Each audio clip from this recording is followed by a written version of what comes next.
أعوذ بالله من الشيطان الرجيم. بسم الله الرحمن الرحيم. الحمد لله رب العالمين، والصلاة والسلام على أشرف خلق الله محمد بن عبد الله وعلى آله وصحبه وسلم آمين. السلام عليكم ورحمة الله تعالى وبركاته. àlàáfíà Ọlọ́run orí adéǹjẹ tán láti yọ̀dọ̀ Ọlọ́run kó máa bá gbogbo wa gbé lápapọ̀ níbikíbi tí ẹ ti join wa lágbàáyé. Kí Ọlọ́run wọlá bó ṣe tó nínú àánú ẹ̀ akọ́lá jùmọ̀tì ní gbogbo yín là ń kí ẹ káàbọ̀ sí orí ètò wa láàárọ̀ yìí. Ẹ bá wa pín ètò yìí káàkiri, ẹ bá wa ṣe àì. Ọlọ́run ṣe àdàpẹ́ púpọ̀ fún ẹ o. Ìwọ Ọlọ́run ọba ló lọ́pẹ́, ìwọ ló ń ṣọ́ wa nígbàkígbà. Sirullah al-Adabi Mujisola, so you are welcome. Nuruddin Sulaiman Aliyu Abdurrahim Adegboyeka, you are welcome. Rasaka Konde, you are welcome. Àánú Ọlọ́run ní fi gbogbo yín sílẹ̀ bẹ́ ṣe ń wọlé yìí. Alaba Olúwakẹ́mi ẹ ṣoríire tọmọtọmọ. Gbogbo ẹ̀yin tẹ́ ń wọlé yìí, oríire ìdùnnú ẹ má bá mi share program yìí. Aliu Lawal, oríire ajẹ́ tí yín lágbára Ọlọ́run. Imam Abdallah ẹni ṣorí burúkú tọmọtọmọ. Wasil Saad, oríire ajẹ́ tí yín. Idris Abdulkarim, oríire ajẹ́ tí yín. Sulaiman Dari ẹdun brother mi, oríire ajẹ́ tí ẹ tọmọtọmọ o. Rahmatullahi Àjọkẹ́, oríire ajẹ́ tí yín lágbára Ọlọ́run. Ẹ dákun ẹ má bá mi share program yìí. Sister mi olóríire láti Amẹ́ríkà, ọmọ ìyá mi nù, ọmọ ìyá mi. Àpáta Fúnmiláyọ̀ Alfulaniy, you are welcome. All the way from America. Ustaz Muhammad Sabik Abu Hanif, you are welcome.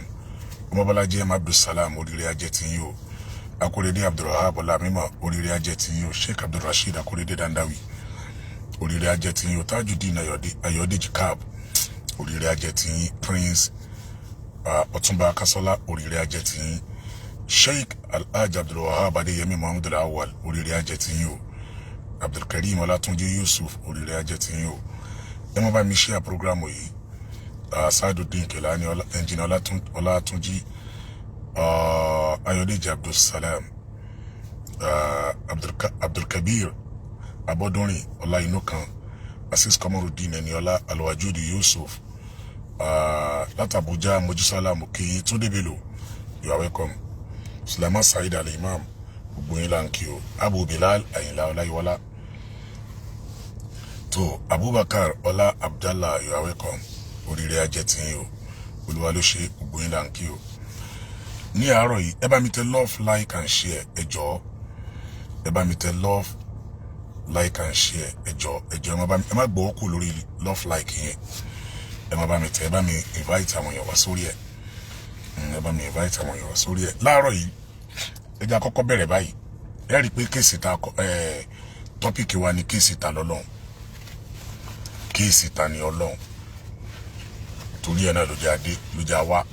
Torí pé òun ló ń lọ lọ́wọ́lọ́wọ́ yìí. Ta ni ọ̀tá, ta lọ́lọ́run, ta lọ̀rẹ́ ẹ̀? Ṣé o Nàìjíríà, you are welcome. Ta lọ̀tá, ta lọ́lọ́run, ta ni ọ̀rẹ́ ẹ̀?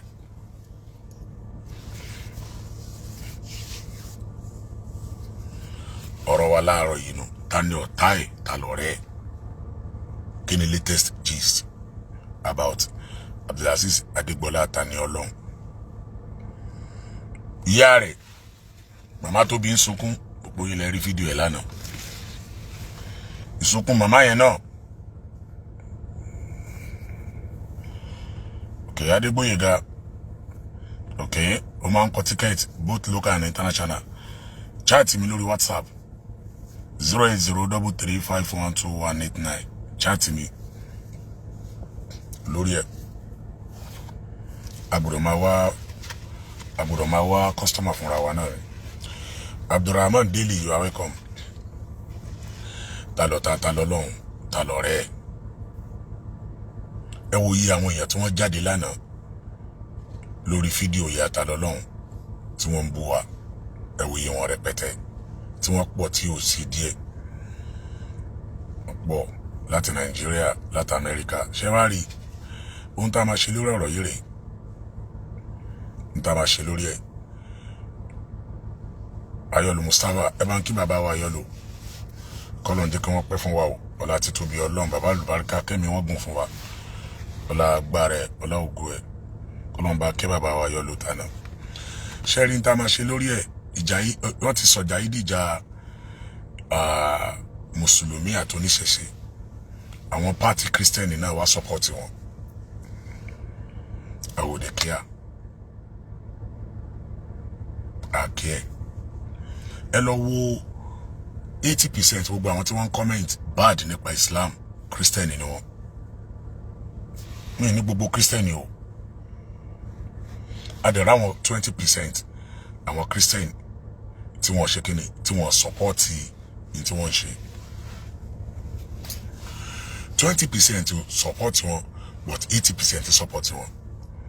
Àtúnwárí inú àwọn bíi 5% Mùsùlùmí tí ó kẹ́ra àwọn Mùsùlùmí tí Islam ò yé, táwọn náà tún support Talolong. Ìyá Talolong wọ́n sunkún, wọ́n bẹ̀bẹ̀, wọ́n pariwo, ẹ dákun, ẹ ṣàánú ọmọ mi, ẹ jọ̀ọ́, ẹ bẹ̀ ọmọ mi, ẹ bá ń filẹ̀ ìgbà.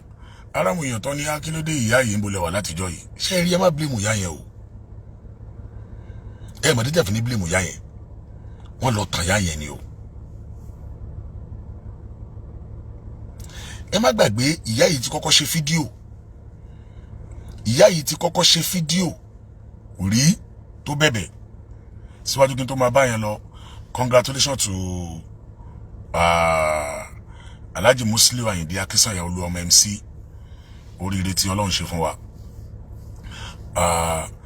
Lánàá MC di zonal chairman fún gbogbo Southwest nínú NURTW. Inshallah tó bá di on the 19 ó máa dìbò president. Agbára Ọlọ́run MC aya ni. Bí yàn bá ti givers, àwọn olóyìnbó wọ́n ní givers never lack. Tó bá ti ẹ̀kú dáadáa tó ń ṣe sí nkí àti tèmi lásán, tó ń dùn àwọn èèyàn nínú, máa fáwọn èèyàn lówó, máa ṣe gbá, máa ṣàwò yẹn lórí program. Ká tó tún wá ní ìta tó wọlé wá bá ọ, lágbájá ń sunkún o, bá wa pa lẹ́rìn, lágbájá ń ṣe gbá o, bá wa ṣe o, tó dẹ̀ ń ṣe. On the 19th tó máa dìbò president yẹn, inshallah. MC wọ́n ló máa di president yẹn. NURTW. Jẹ́ sódódó ọ̀rọ̀ fún ọwọ́ mi èèyàn. Oríire. Man laisa lahu rasun ala rasihi fala isa lahu rasun. Gbogbo ẹni tí ò bá ní orí lórí, tí ò ní oríire lórí orí yìí, kò lórí o. MC ò kàwé, MC ò gbé ìbò, MC ò ṣègbà, MC ò ṣàwò, àdúpẹ́. Kò ká. Kò mọ̀. Àwọn gbà tí ò wá ká tí ò wá mọ̀ nǹkan tó wá ṣoríire. Gbogbo wa yìí tá wà yìí, ìwé mélòó la kà? Ṣáwọn ọmọ wa fúnra wọn, àwọn ọmọ tá bí gan, ṣé wọ́n ti kàwé jù wá lọ sí? Ṣé gbogbo àwọn ọmọ wa tá bí, ṣé wọ́n ti kàwé jù wá lọ sí? Ó dá kéèyàn mọ̀ o. Èyí dẹ̀ kí ń dàgbà ju ẹ̀kọ́ lọ. Bọ̀ tọ́lọ́run bá ti fún òbí lówó, ẹ̀tọ́ òbí ni kó rán mọ́ lọ sílé ẹ̀kọ́ dáadáa. Torí nǹkan kankan, torí ẹ̀yìn wa ọ̀la. Gbogbo abiyamọ ayé, gbogbo apátápátá ní masari ọmọ. MC Alhaji Musiliu Ayinde Akínsànyà, congratulations to you, alhamdulillah. Tó ọ̀rọ̀ tí mo wá ń bá lọ, Ọláwálé Jàjì, you are welcome. Abashi Abdullahi Abiri, you are welcome. Ẹ má jẹ́ ká blame ìyá yẹn. Wọ́n lọ tàn ìyá yẹn ni o. Wọ́n lọ tàn ni o. Wọ́n tàn ìyá yẹn ni o. Ìyá kọ́kọ́ ṣe fídíò lákọ́kọ́ wípé ẹ jọ̀ọ́ mùsùlùmí ni mí ìyá tí ń fa tẹ̀sùbá ń bẹ ǹjọ́ náà mùsùlùmí ni mí ẹ jọ̀ọ́ ẹ ṣàánú ọmọ mi èmi gan mo kọ́ bàbá rẹ̀ ń kéwù èmi fúnra mi ni mo kọ́ bàbá rẹ̀ ń kéwù ẹ jọ̀ọ́ ẹ dákun ẹ bá ń fọmọ mi lẹ̀ o ẹ má gbàgbé láftà fídíò yá àǹtí ẹ náà ṣe fídíò ìyá àbúrò yá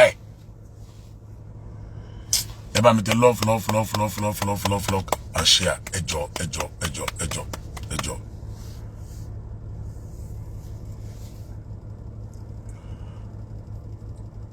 àǹtí ẹ̀ náà ṣe fídíò níjọ́ náà lọ́hùn àǹtí ẹ̀ tó márì sí lọ́rin ìṣe fídíò yá lákọ̀ọ́kọ́ ìṣe fídíò yá lẹ́kejì wọn lọ bá ìyá ni màmá ẹ fọkàn ara yín balẹ̀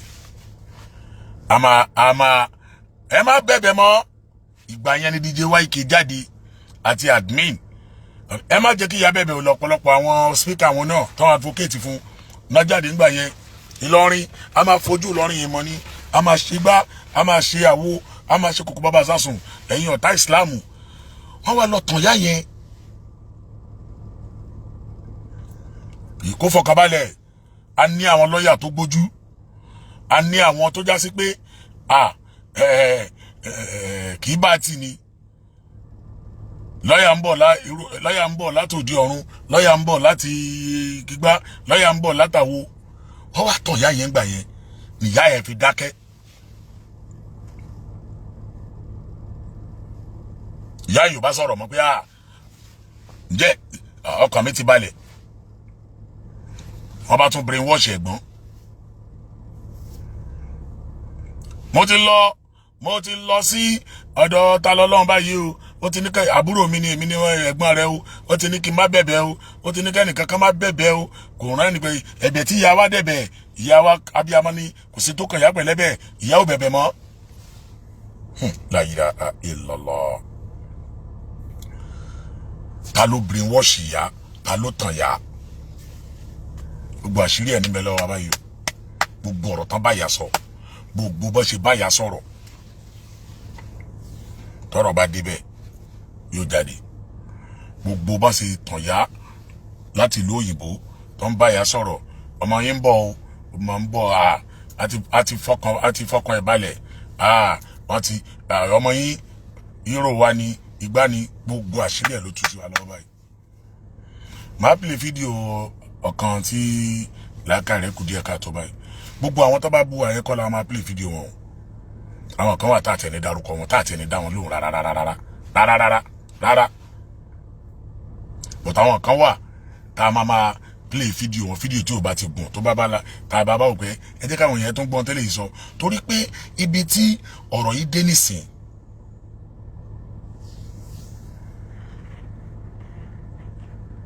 ibi tọ́rọ̀ yìí dé nísìn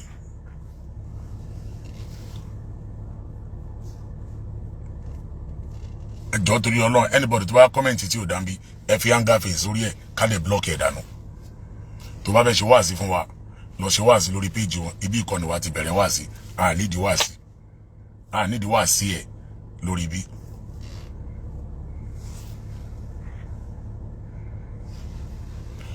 kí ni mo fẹ́ lò ń bẹ̀ ni wípé a máa play àwọn fídíò wọn àwọn kan wà tá àtẹ̀ ní dárúkọ wọn rárá kan máa fa wọn yẹn lẹ̀ ni torí pé ẹni títí ẹ ti jóná kó nọ́mọ ti wá ẹlẹ́ẹ̀kejì ń bẹ̀ ni wípé wáì tó wá já sí pé ìyá wa dúró Jésù ń bọ̀ Jésù máa dé Jésù ń bọ̀ Jésù ń padà bọ̀ ọmọ mi ẹni yóò délé ni ẹni yóò dé lọ́la next adjourn court tó bá ti dé ọmọ àmú ọmọ yín wálé báyìí wá bá yín báyìí ni a máa mọ kóòtù alákọ̀ọ́kọ́ dé olùlẹ̀ ẹlẹ́ẹ̀kejì olùlẹ̀ ẹlẹ́ẹ̀kẹta olùlẹ̀ ìyá bá wò pé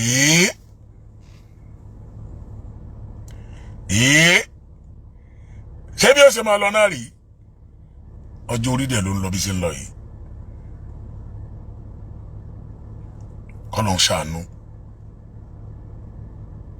kọ́lọ́n ṣàánú bọ́ ṣe ṣe títí fún olóyè Sunday Igboho rí tó lóyè Sunday Igboho tí wọ́n pa àánú Ọlọ́run tó padà wá lé olóyè Sunday Igboho gbá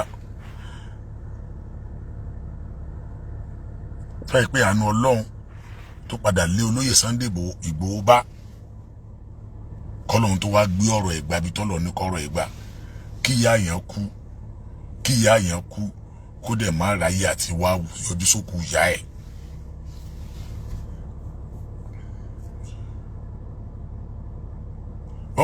ok kí lórúkọ ẹni yẹn ẹ bá mi sẹ́ndì orúkọ ẹni yẹn jọ Azeez Adémọ́lá àbí Azeez Adémọ́lá.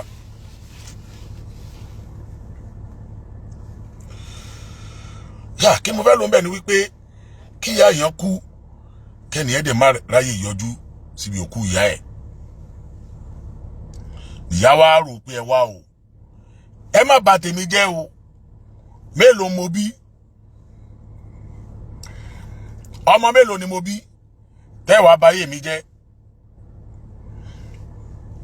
ló wá mú ìyá jáde níyà wá ń sunkún lánàá kí ni ìyá ń wò látijọ́ yìí ẹ̀ ṣe rẹ ayé lé o ayé àgbákò ni wọ́n o ó ṣe mí ò ń gbà mí o àwọn náà sọ fún ìyá kí ìyá mọ́ bẹ̀bẹ̀ ẹ wá ohun tó ń sọ lánàá ṣe bí ìyá sá ti bẹ̀bẹ̀ látijọ́ yìí tẹ́lẹ̀ gbogbo ẹ̀bẹ̀ tí ìyá yẹn bẹ̀ tẹ́lẹ̀ la ilaha illallah gbogbo ẹ̀bẹ̀ tí ìyá yẹn bẹ̀ tẹ́lẹ̀ sáàgbà gbẹ̀bẹ̀ ìyá yẹn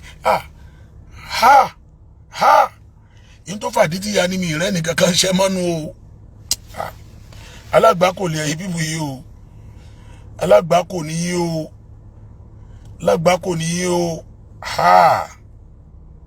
la ilaha illallah la ilaha illallah.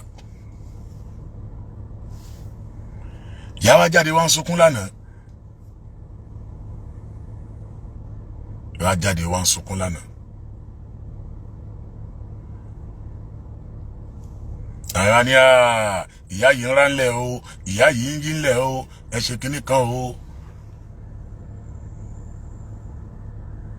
ìyá yìí ń ránlẹ̀ o ìyá yìí yínlẹ̀ o wọ́n sàn sọ. èmi dẹ̀ ti sọ fún lọ́ọ̀yà wọn lánàá mo sọ lánàá gbogbo ẹkún tí ìyá yẹn ń sun ta lọ́lọ́run òwúyẹ́ ẹ̀pẹ́ méjì bó ṣe lójú kòkòrò inú kóòtù báyìí wọ́n ti brain wash ọmọ yẹn yìí ò dé kan wá problem ti ẹ̀ nìyẹn wọ́n padà ń pè mí lálẹ́ wọ́n ti pè mí lálẹ́ láàárọ̀ yìí wọ́n ti jí pè mí Ọlọ́run fẹ́ bá mi sọ̀rọ̀ òun fẹ́ bẹ̀bẹ̀ láti inú kíní èmi kọ́ ṣé mi ló ṣe ni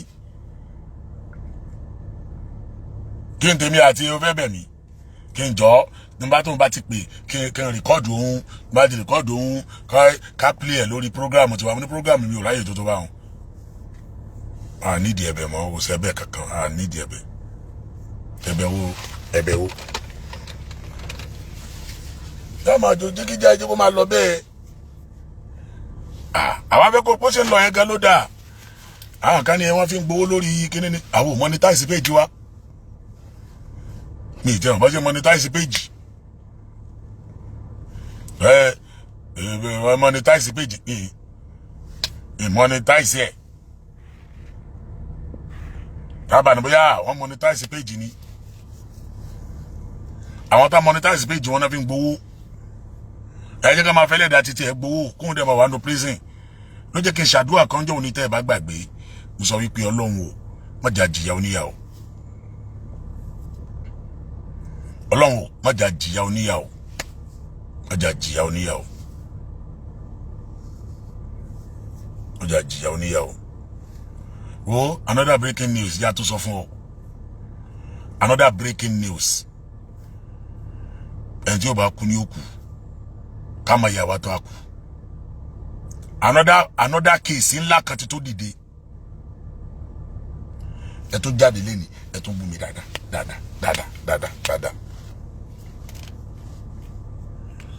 another case mi ti tó dìde petition to send this me another send this me okay another case mi ti tó dìde lórí ta lọ́lọ́run tó ní agbára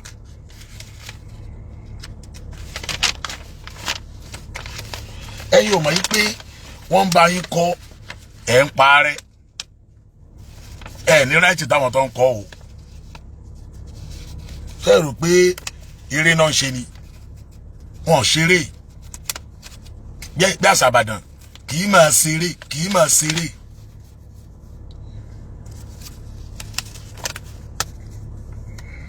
bàbá ọlọ́lá wa ọba ìlú Ìlọrin ọlọ́ba ṣàlékún ẹ̀mí gígùn fún wọn.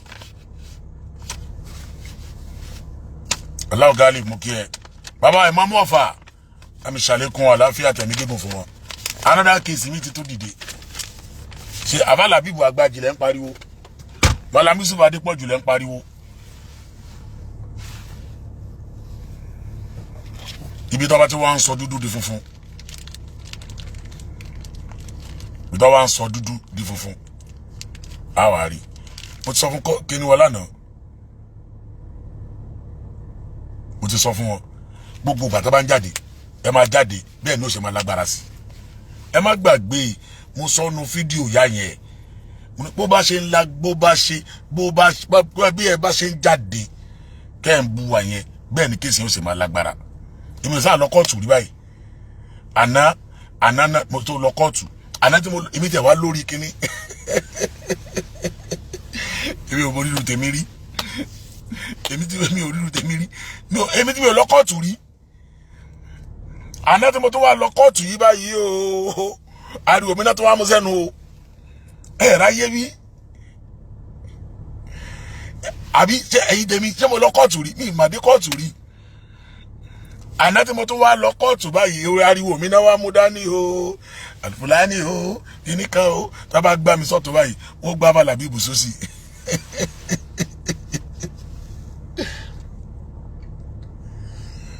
ní alẹ́ àná gbà tèmi ṣe prógráàmù lọ́wọ́ ẹ rí i pé mò ń kọ́ọ̀tì nọ́mbà kan àsáwọn màmá ẹ̀ náà ń pè mò ń kọ́ọ̀tì nọ́mbà yẹn South Africa mo kí yẹ káàbọ̀ Sheikh Kamil àsáwọn náà ń pè màmá àwakọ́lẹ́ bẹ́ẹ̀ Ọlọ́run ni ẹ lọ bẹ́ẹ̀ Ọlọ́run ni ẹ lọ bẹ́ẹ̀ ta lọ́lọ́run sìn àdìdìrì kan ní ẹ wá ń plan láti rán lọ Mọ́kà ẹ ń plan láti rán Tani lọ Mọ́kà ó mọ iye tí ò tí lọ Mọ́kà lórí ètò wa yìí Sheikh Kamil you are welcome aládàbí ó mọ iye tí ò tí lọ Mọ́kà ẹnìkan tí ẹ bú mi Alfulaniy sọ pé wọ́n ní ìwọ ló máa ń gba bára fáwọn tó bá gba ìsìláàmù mo ní mo bá dúpẹ́ fọ́lọ́run o iṣẹ́ gidi lọ́lọ́run máa fún mi yìí o ọlẹ́mi ní máa gba bára fẹ́ tó bá gba ìsìláàmù lórí social media mo ní mo dúpẹ́ fọ́lọ́run ọba o iṣẹ́ gidi lọ́lọ́run fún mi yìí o mo dúpẹ́ o ẹja gbé láti bí láàárọ̀ yìí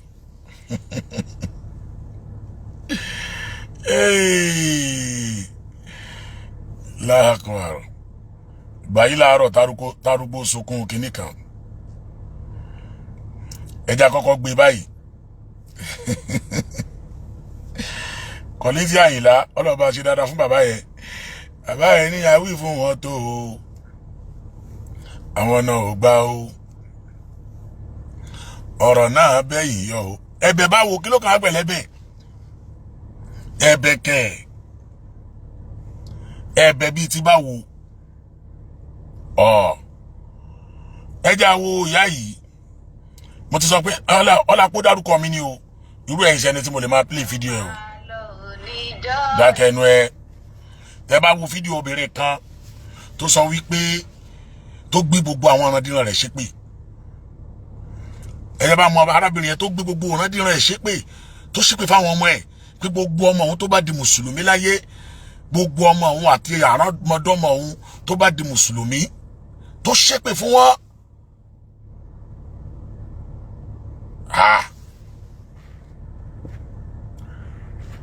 Tó ṣépè fún wọn ibi tẹ́ fi mọ̀ wípé wọn mú kíní yẹn kékeré nìyẹn ó bá ṣépè fáwọn ọmọ rẹ ìyẹn ṣe kàn wá fáwọn ọmọ rẹ ló lè pè tó ṣe ìyá láyé pè fáwọn ọmọ ẹ wo fídíò ọmọbìnrin náà tó ní ló lè ní báyìí o òun gbé ìdílé òun gbé ìdílé òun ṣépè o òun gbé àwọn ọ̀ràn òun ṣépè o òun gbé àwọn ọmọ òun ṣépè o gbogbo ọmọ òun tó bá di mùsùlùmí o mo ní problem ti ẹnu gbogbo ọmọ rẹ ò bá ṣépè fáwọn ọmọ rẹ àdúpẹ́ fọ́lọ́run kì í sàṣọ ọmọ mi ló ṣépè fún kì í sọmọ brọ́dà mi táyé ìjọba àjàdí Ìbàdàn ló ṣépè fún kì í sọmọ ẹnìkan kan nù wá yìí ló ṣépè fún báwọn ọmọ rẹ ní.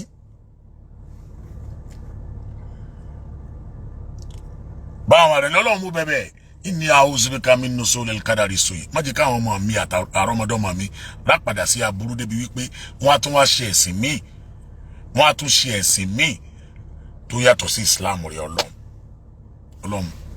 Ọlọ́run mú bẹ́bẹ́ o.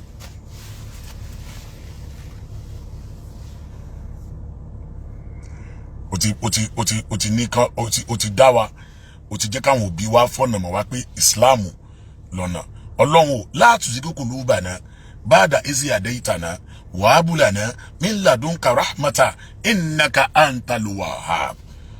mo fọlá dèdí àsìkò yìí bẹ̀rẹ̀ Ọlọ́run mo fọlá sáàtì rẹ bó ṣe ń jẹ́ bẹ̀rẹ̀ Ọlọ́run in tí ó yí mi padà àtẹ̀mí àti àrọ́mọdọ́mọ mi káàfin láàṣẹ Islam mọ́ àti gbogbo ẹni tó bá bá mi ṣàmì àdúrà yìí ọlọ́mọdé ò ṣẹlẹ̀ sí wa o.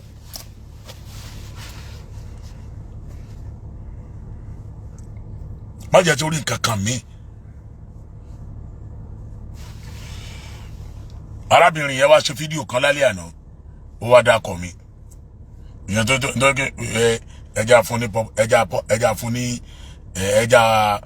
ẹja fún popularity ẹjọ́ popular díẹ̀. ìjọlẹ̀ ò máa lọ ara arábìnrin tó ṣépè fáwọn ọmọ rẹ̀ rí o. níjọlẹ̀ ò máa. ẹjọ́ ẹni tó bá tẹ̀ ṣépè fọmọ rẹ̀ ẹni tó ráṣọ aláṣọ tó ẹni tó faṣọ ọrùn ara ẹ̀ ya aṣọ tó wọ̀ sọ́rùn ẹni tó fa ya ṣé tó bá ráṣọ aláṣọ kò ní fi jóná ìwọ tó lè ṣépè fáwọn ọmọ rẹ̀ títà Ọlọ́run bá lẹ́wọ̀n kò kàn ọ́ ẹni tó lè gbé àwọn ọmọ rẹ̀ àti generation rẹ̀ tó lè gbé wọn ṣépè ọmọ ọlọ́mọ ń ta lọ́lọ́run bí ta lọ́lọ́run bá lẹ́wọ̀n kò kàn wọ́ yìí rárá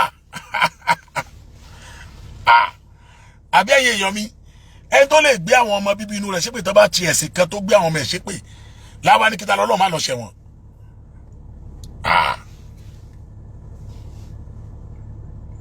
àfàlà lọ bọ̀ níjọ́ lẹ̀ wá lọ tẹbí tara lẹ̀ ó máa lọ ò tara tẹbí. jà fọ́ọ̀dẹ̀ síwájú wo. inú yín wá ń dùn. ó ṣe. ibi tí soboso ó lágbára iṣẹ́ wa bẹ̀rẹ̀ po lójú páálí fún ẹ̀yin olóṣù kàbáyé. yes. lọ́yà síwájú fún tó bá pílì ẹ̀ lọ́yà ta lọ lọ́hùn ìyá ta lọ lọ́hùn ẹ̀yin ẹbí ẹ̀ ẹ máa wo fídíò yìí o ọ̀rọ̀ tí mo sọ lánàá nù o ẹ máa wo fídíò yìí o gbogbo ẹ̀ láàmú play fàyè kan máa rí o. on the 19th tí MC Olúọmọ fẹ́ jẹ di president NURTW on the 19th náà ń gbé ta lọ́lọ́run bọ̀ wá sí kóòtù. ẹ̀yin ẹbí ta lọ́lọ́run lọ́ọ̀yà ẹ máa wòran o. bábí amọ̀ ṣe kú ṣe nìyẹn ojú abiyamọ ò lè gbà á. àwọn ìyá Tani Olohun màámi wọ́n ti bẹ̀bẹ̀ ní ìsìn wọ́n ti yíra ẹ wá rẹ́rìn bíi ti ṣogbóṣogbó bàbá Alfulaniy naam látàjì inú yín wá ń dùn bí ẹni tó ṣe ìgbéyàwó. ó dẹ̀ fọmọ lọ́yàn wọ́n dẹ̀ fọmọ ẹ lọ́yàn ọmọ ń kílẹ̀gbẹ́ rẹ̀ ẹ wò sẹ́ẹ̀dì rẹ ti rí báyìí o sẹ́ẹ̀dì tó ọmọ ń kílẹ̀gbẹ́ rẹ̀ ọmọ bíbí inú rẹ̀ ń kílẹ̀gbẹ́ rẹ̀ kò dáhùn ní ó wàá sọ pé òun fẹ́ dáhùn sọ̀rọ̀ ọmọ ọlọ́mọ ta lọ́lọ́hun. ooo ẹ̀yin èèyàn ọmọ bíbí inú rẹ̀ ń kílẹ̀gbẹ́ ó dẹ́gbọ́dọ́ ló ṣẹ̀ bímọ ni ọmọ bíbí inú rẹ̀ ń kílẹ̀gbẹ́ kò dáhùn rárá láwa dáhùn sọ̀rọ̀ ta lọ́lọ́hun ti bẹ ní prison ẹ wá ní kó má sọ̀rọ̀ láti ran ta lọ́lọ́hun lọ sí prison wá dẹ̀ dọ́mọ lọ́yún wá dọ́mọ lóhùn wá fọmọ lọ́yàn pẹ̀lẹ́ ọmọ ọlọ́mọ ọmọ òmọ̀ nísìn pé ìyá òun ọ̀rọ̀ ọmọ ọlọ́mọ nìyá tó ṣe báyìí sẹ́ni báyìí sábì àmọ́ rèé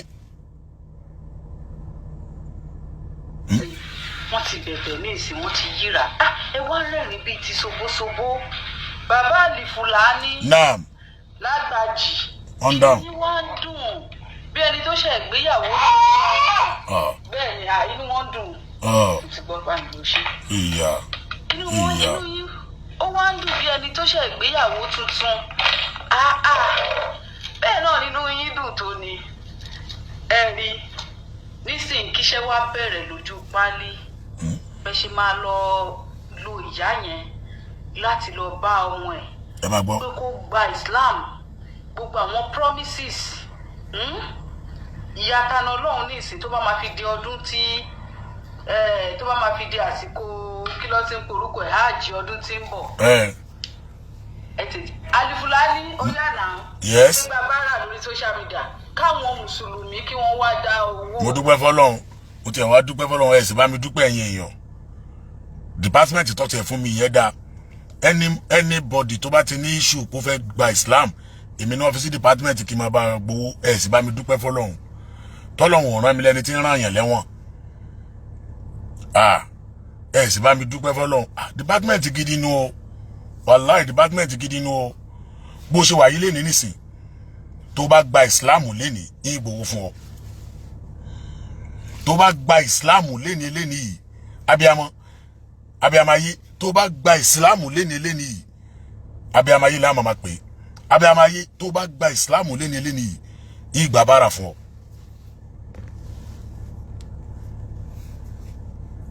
ìgbà bọ́ńlẹ̀ Yorùbá ni pé wọ́n lé abiyamọ ẹgbẹ́kun ọmọ ẹ̀ kọ́ mọ́ta ti wèrè ìwọ́n sì gbẹ́kun ọmọ rẹ ojókòó social media lórí ọ̀rọ̀ Tani Olohun irú abiyamọ wo ni wọ́.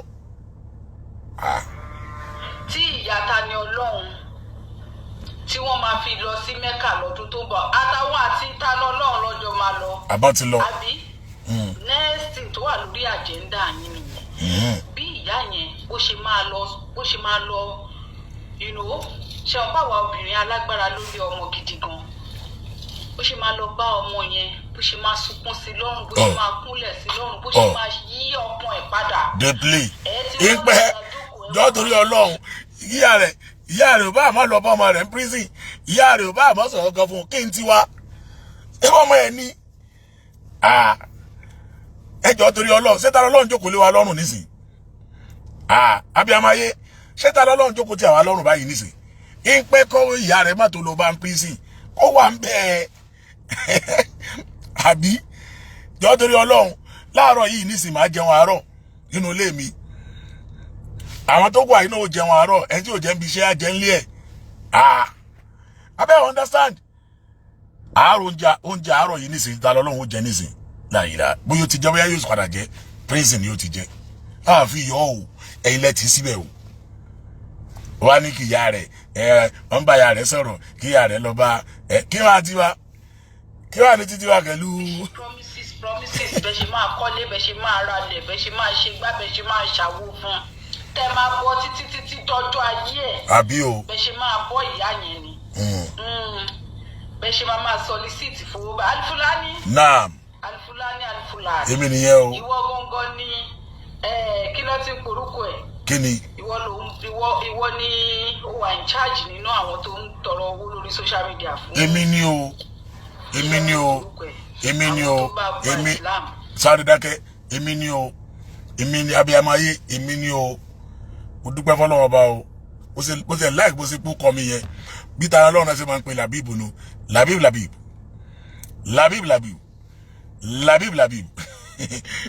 Alfulaniy.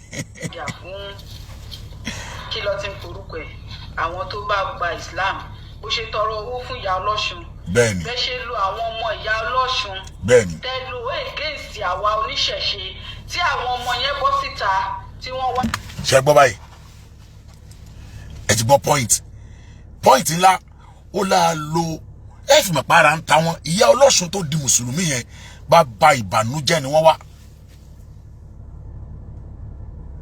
bá ba ìbànújẹ́ ńlá ló jẹ́ fún wọn bá ba ìbànújẹ́ ẹ̀rí ó sọ níbi bí mo ṣe tọrọ owó fún ìyá ọlọ́ṣun tá a lu àwọn ọmọ ìyá ọlọ́ṣun against àwọn oníṣẹ̀ṣe kílẹ̀ yìí ń wò ẹ̀yin méjì jọ ń jẹun ẹ̀yin méjì abẹ́yìn mẹ́ta ń jẹun ẹnìkan wá sáré mẹ́ran láàrin mẹ́tẹ̀ẹ̀ta ó wá mẹ́rin wá ní kí ló dé tó sáré mẹ́rin kí ni wọ́n ń wò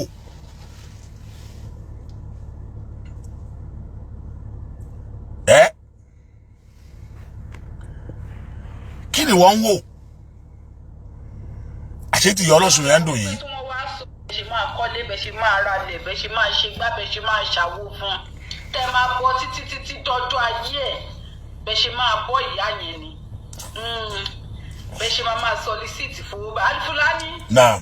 Alfulaniy. Naam. ìwọ gbogbo ní kí ló ti ń porúkọ ẹ̀ ìwọ ni ó wà in charge nínú àwọn tó ń tọrọ owó lórí social media fún kí ló ti ń porúkọ ẹ̀ àwọn tó bá gba Islam ṣe tọrọ owó fún ìyá ọlọ́ṣun bẹ́ẹ̀ ṣe lo àwọn ọmọ ìyá ọlọ́ṣun tẹ́ lo against àwa oníṣẹ̀ṣe tí àwọn ọmọ yẹn bọ́ síta tí wọ́n wá sọ wípé tí wọ́n wá sọ lórí ayélujára pé kí ẹnikẹ́ni má wá wo ìyá àwọn ọmọ. àbí ń gbà táwọn ọmọdé pẹpẹ bá yé àwọn ìyá àwọn jẹ́ gbàdá àwọn ọmọdé pẹpẹ bá yé ìyá àwọn jẹ́ àwọn ọmọ ya pariwo síta ẹ̀yin oníṣẹ̀ṣe àpè yín ẹ má wá mọ́ o àràn yín ẹ má wá wo ìyá àwọn kóòtù ńgbà tó pẹpẹ bá yé àwọn jẹ́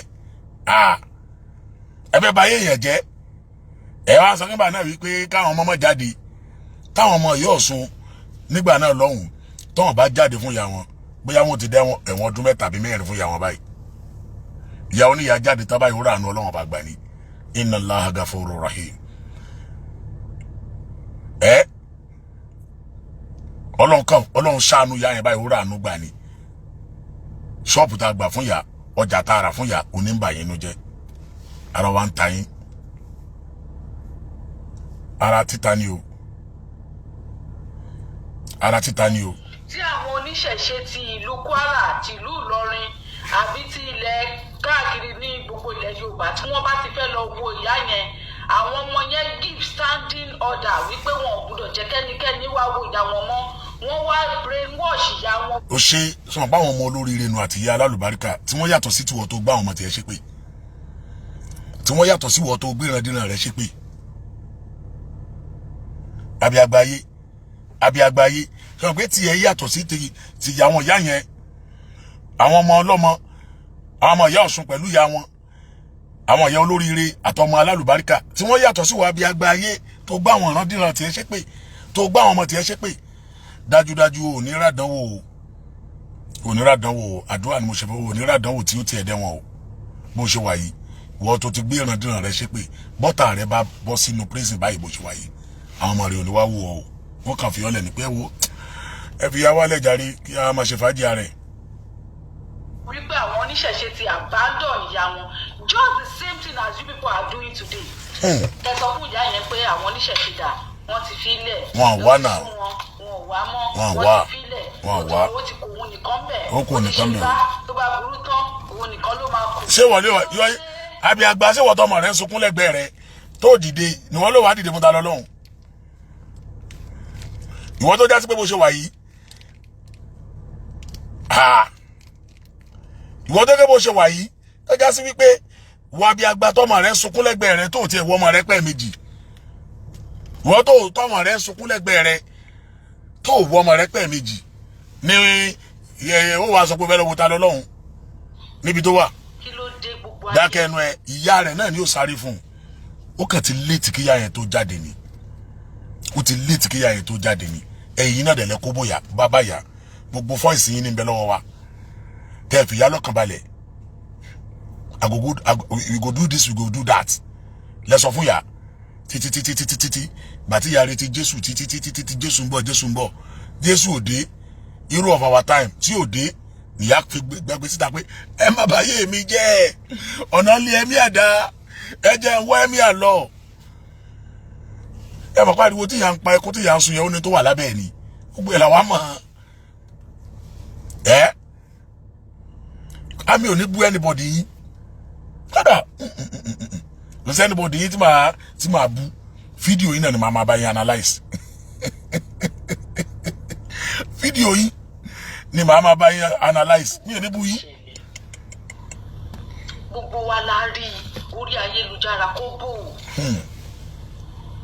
a rí nǹkan tó nẹ́ẹ̀sì ní ìsìn níbẹ̀ ṣe máa lo ìyá Tani Olohun tó máa lọ sọ̀rọ̀ sí ọmọ ẹ̀. Tani Olohun àwa bọ́ síta Tani ẹ máa ń gbára tó bí Allahu Akbar. Òun ò mọ àlà tẹ́lẹ̀ ní bí ọ̀rọ̀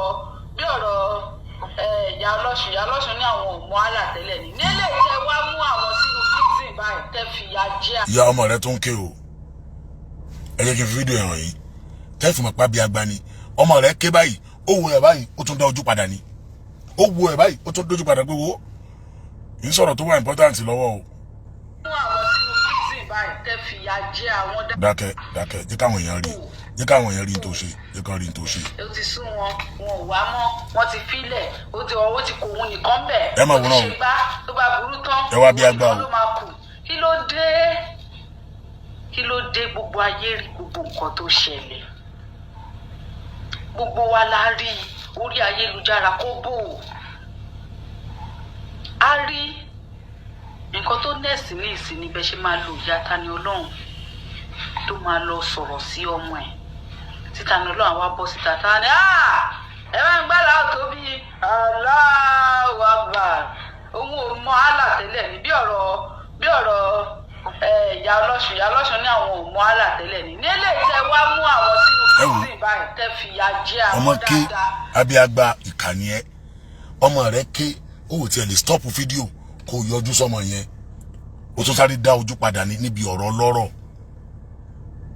tó bá ń pín ogun ta lọ́lọ́run só lè kọ́ níbi ọ̀rọ̀ ọlọ́rọ̀ ọmọ tiẹ̀ dẹ̀ wà lẹ́gbẹ̀ẹ́ rẹ̀ dẹ̀ ń ké abíagbá ó tiẹ̀ wó pẹ́ méjì why dájú ọmọ yìí ó dẹ̀ sí nlé kọ́ ẹ pé mi dájú ọmọ yẹn tí n bá wá lẹ́tẹ̀yìn yìí kọ̀ọ̀kan fún ẹ ní bá ba akọ ìgbanu látẹ̀yìn bẹ́ẹ̀ ṣé ò forí gbálẹ̀ ọmọ rẹ̀ ń ké ó dẹ̀ gbójú lọ báyà bí agbá ó dẹ̀ tún gbójú padà kò dáa ọmọ yìí lẹ́lẹ́dàá títí ẹ dákẹ́nu ẹ ọmọ yìí lẹ́lẹ́dàá títí ẹ wáyé tó ń ṣe lẹ́dọ̀ ọmọdé yìí báyìí kò dáa náà kò dáa ọmọ yìí bá dàgbà nísìnyí ọlọ́run ajó dàgbà kó dògbò tí ó bá dẹ̀ máa dàgbà mo ṣe ládùúgbà kalẹ̀ fún Islam ni ó ṣe torí èpè tí wọ́n ṣe fún wọn sórí èpè tó ṣẹ́yìn ò lè ràn wọ́n gbogbo àwọn ọmọ rẹ̀ Islam náà máa ṣe lọ́kọ́ kalẹ̀ tó ń jáde kó tó gbé wọn ṣépè padà mo ti tiẹ̀ sí rìnnù gbogbo àwọn ọmọ tó ṣépè fún pé wọn ní ṣe Islam yẹn Islam náà máa ṣe Islam náà máa ṣe kódà èyí tí yóò jẹ́ àfà tó gbọ́ obìnrin náà èyí tí yóò fẹ́ àfà wà nù wọn tí ó tún lo nìkọ́ọ̀bù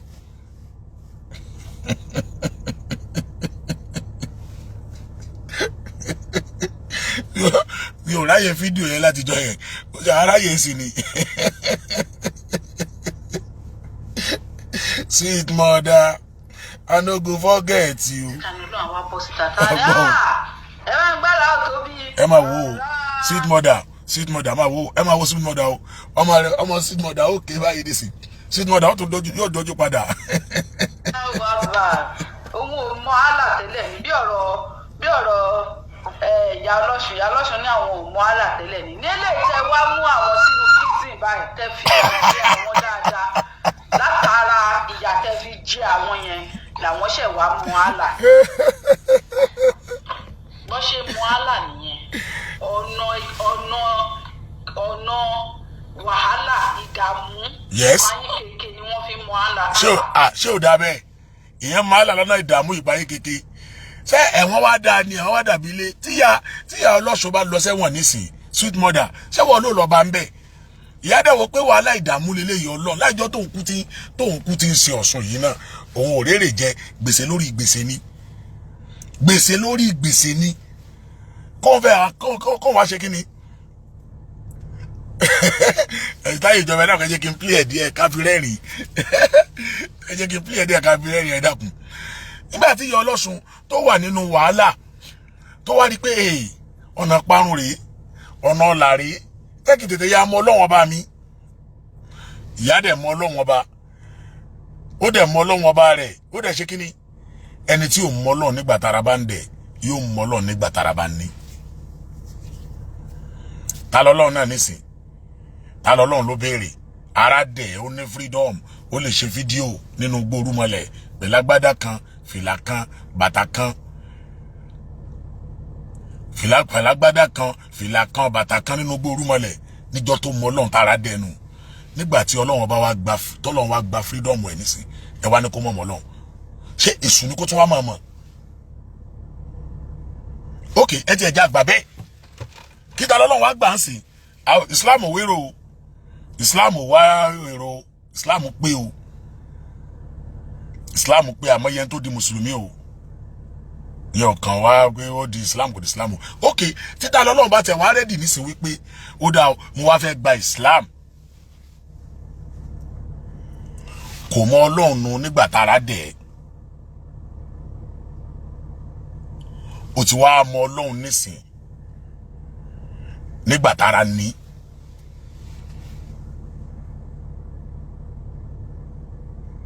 Kò mọ Ọlọ́run bá nìyẹn nígbà tára dẹ̀ tó lè free tó lè lọ. Ó náà ti wá mọ Ọlọ́run nísìn nígbà tára ní kí wá tún lè yẹ̀ṣẹ̀. Kí wá lè bú. Ẹni tí yóò mọ Ọlọ́run nígbà tára bá dẹ̀ nígbà tí nira bá dé yóò mọ Ọlọ́run. Bàbá sọ fún ta lọ́lọ́run jẹ́ kí n sọ ọ̀rọ̀ fún ẹ. Èmi ó sọ fún yín nísìn. Kò lè rí bẹ́ẹ̀ o. Kó wá rí bẹ́ẹ̀. Kán wá ní ta lọ́lọ́run ẹ̀wọ̀n 25 years rèé. Islam rèé. Mo kàn nu méjèèjì. Bàbá ṣe dáadáa lẹ́wà. Àrísàlà mo rí kí ní tẹ́sẹ̀ǹsì mi mo wà lórí program báyìí ni. Máa fi ọwọ́ sí. Wàláì bẹ́ẹ̀ ni bàbá. Wàláì olùfẹ́ sọ gan sí nìyẹn. Okay, tán wá ní ta lọ́lọ́run ẹ̀wọ̀n 25 years rèé. Islam rèé. Èwo ni òmùnú méjèèjì? Dúdú ọ̀rọ̀ tá a máa sọ fún yín, ó máa kan lára yín ni ẹ̀ ní gbọ́ ni o. Ó máa kan lára yín ẹ̀ ní gbọ́ ni o. Ẹ̀yin yẹ́ sọ pé ta lọ́lọ́run mú ẹ̀wọ̀n. Ìgbà wo ni 25 years ó fi pé? Ìgbà 25 years ó fi pé? Tó bá yọ 25 years kúrò ní ọjọ́ orí ẹ̀dá. Tó bá yọ 25 years kúrò ní ọjọ́ orí ẹ̀dá. Ó kéèyàn lò 25 years mọ́ ọjọ́ orí ẹ̀ tó wà yẹn. Ẹ jọ̀ọ́ torí Ọlọ́run. Kò di hero, kò di legend. Táwa ń sọ fún yín. Ta lọ́lọ́run wọ́n fẹ́ jẹ́ kó di Islam ní já fáwọn nǹkan kan ẹ̀ má fáwọn fọ́tò kan ẹ̀ nísìn. Tí wàá fọwọ́ pé ta lọ́lọ́run lẹ́gbẹ̀ẹ́rú àwọn eléyìí. Ta lọ́lọ́run yẹn Azeez Adébọ́lá lẹ́gbẹ̀ẹ́rú àwọn tí mo fẹ́ fọ́tò ẹ̀wọ̀n yìí. Bàbá àgbo nìkan ni wọ́n sẹ́ndì ẹ̀ sí mi. Bàbá àgbo nìkan àwọn ni wọ́n sanwó mọ́kà ìyá ọlọ́sùn tó fẹ́ kún torí ẹ̀ yẹn. Àwọn náà sẹ́ndì ẹ̀ sí mi. Wọ́n wà ní umura báyìí kọ́ ló ń bá mi sọ́mọdé láyé àtàláfíà. Ẹyẹ èèyàn fọ́tò náà ó lọ fà. Ẹjọ́ ẹwẹ́ nìyí. Ṣé ẹ rí báyìí ẹni yìí? Ìmọ̀ bóyá ẹ rí. Àgbà pásítọ̀ ni. Àgbà pásítọ̀ ni. Nígbà tó fi wà ní ayé rẹ̀ tẹ́lẹ̀tẹ́lẹ̀. Òun rẹ̀ nísìn o. Òun ló ti di Islam gidi o. Ta lọ́lọ́run lẹ́gbẹ̀ẹ́rú àwọn eléyìí. Ta lọ́lọ́run lẹ́gbẹ̀ẹ́rú àwọn eléyìí. Òun rẹ̀ lánàá láàrin yìí. Ẹ wo ayé ẹ̀, ẹ wo ìmọ́lẹ̀ Islam lénìí. Ta lọ́lọ́run lẹ́gbẹ̀ẹ́rú àwọn eléyìí. Òun nìkan kọ́ o.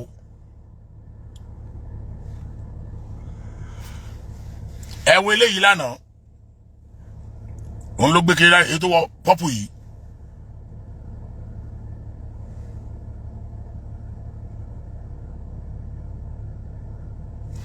Ẹ wo ayé ẹ̀ lénìí. Òun ló mú tírà Islam dání yìí. Tani Olohun lẹ́gbẹ̀ẹ́ irú àwọn eléyìí. Òun nìkan kọ́ o. Ẹ wo eléyìí lánàá.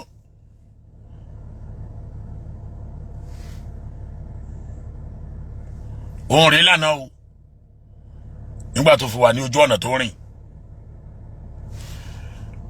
Ẹ wo Islam ẹ̀ lénìí. Tani Olohun lẹ́gbẹ̀ẹ́ irú àwọn eléyìí. Tábà ni wọ́n wá kó di Islam ní ibo.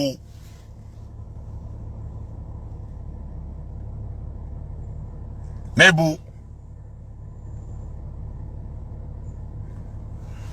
Ẹ wo tètè wọn ṣẹlẹ̀, ẹ wò wọn lánàá. Àná wọn nìyẹn o. Ẹ wo ayé wọn lánàá. Àwọn bishop. Ẹ wá wo bọ́lọ̀ ṣe mọ́lẹ̀ ayé wọn lénìí. Wọ́n ní ka Kùránì yìí o. Tani Olohun lẹ́gbẹ̀ẹ́ àwọn eléyìí.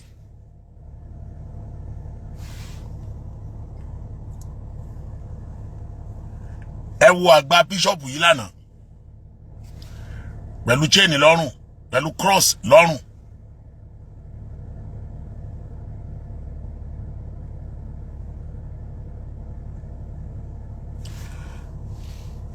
Ẹ wo ayé Islam wọn lénìí. Ẹ wo àgbà bishop àná. Ẹ wo àgbà bishop àná. Àbẹ́rí. Tani Olohun lẹ́gbẹ̀ẹ́ àwọn eléyìí.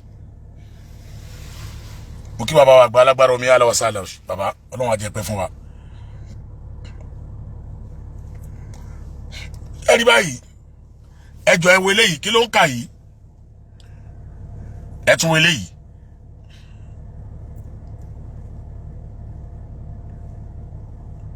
Bẹ́ẹ̀ ni ìbá àlàmú mẹ́sì àyígbé lọ sí hajj. Tani Olohun lẹ́gbẹ̀ẹ́ mẹ́sì àyígbé. Ẹ wo ẹnìyẹn lénìí. Inú mọ́ṣáláṣí. Point of correction pé kí Tani Olohun lè gba Islam ní ká lè rán lọ́mọ́kà ní ká lè ṣe gbá ní ká lè ṣàwo ní. Ìyẹn ẹ̀dẹ̀ ń play. Wallahi ẹ̀ ń play ni o.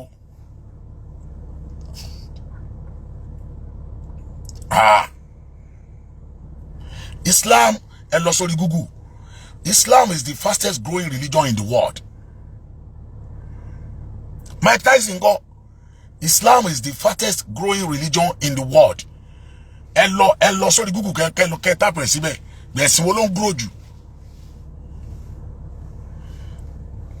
Ẹ wá kàrò pé bóyá Islam kàn jẹ́ ẹ̀sìn kan táwa ń wá èrò pé ẹjọ́ ẹ dákun ẹ máa bọ̀ o. No! Pastor kan ní South Africa ńkọ́. Wọn kì í mọ̀ pẹ̀lú ìrọ̀rùn rárá. Ti dààmú ọmọ tó wúkọ́ kò dáhùn. Ìṣòro ni wọ́n fi mọ àlà. Bí káyé èèyàn bàjẹ́ kán fẹ́ rún ilé ayé èèyàn pa. Òun ni wọ́n fi mọ àlà. Wọ́n mọ àlà níbi ìsinmi. Níbi àlàáfíà. Níbi àṣeyọrí, níbi tí kò sí wàhálà. Níbi tí kò sí ìdààmú. Ibi bíi kí wọ́n pa, bíi kí wọ́n lépa, kí wọ́n ba ayé èèyàn jẹ́, kí wọ́n tán èèyàn tí nothiness. Ibẹ̀ ni wọ́n ti ń mọ àlà, ni wọ́n fi mọ̀ gbà àná ń gbà fún àlà dáadáa. Nígbà tí àwọn ẹrú àlà bíi tiyín bá ọmọ rẹ̀ dẹ̀ ń ké. Ibẹ̀ yẹn ni ẹni ọmọ rẹ̀ ń ké náà. fún àlà. Ṣé bí nínú bí ìyá yẹn ṣe ń ṣe, àbí kò bẹ̀yìn rí lórí social media? Ẹ̀yin náà lẹni kó má bẹ̀bẹ̀. Wọ́n fi ẹnu yẹn gbolẹ̀, ó dẹ̀ ti ṣe fún yín. Ẹni bẹ́ẹ̀ kọ́, Làbíbù Lágbàjì ló wá rẹ́rìn bí ẹni tó jẹ lótò. Alfulaniy ìwọ náà rẹ́rìn bí ṣogbóṣogbó. Nínú gbogbo yín dùn. Ó fẹ́ bú mi. Ó fẹ́ bú bàbá Làbíbù.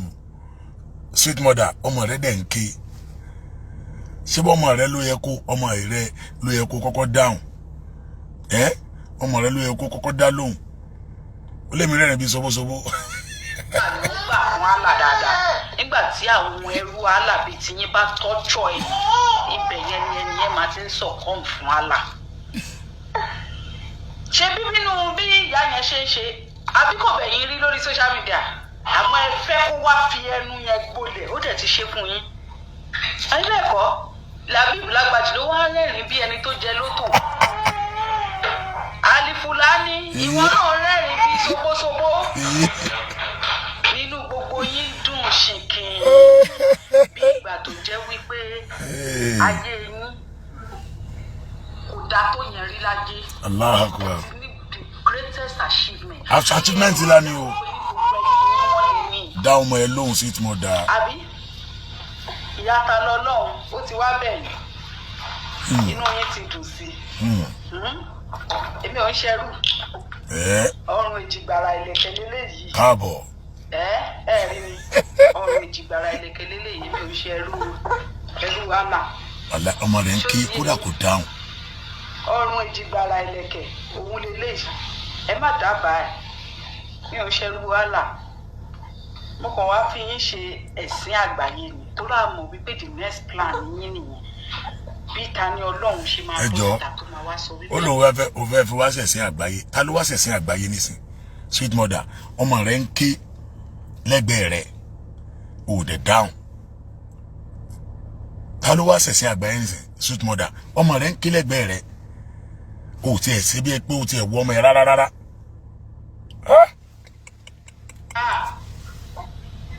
Kódà àwọn kéwú tá a gbọ́rú ẹ̀rí bá ṣe máa gbọ́ lẹ́nu ẹrù kéèyàn máa múùfù wa ẹ ti ń ṣe tipẹ́tipẹ́ kò dẹ̀ múùfù wa mọ́ ẹ̀rọ àwọlé dáadáa ẹ wá ní pé wọ́n ti fílẹ̀ ọ̀tá ìyọ́lá tó ní.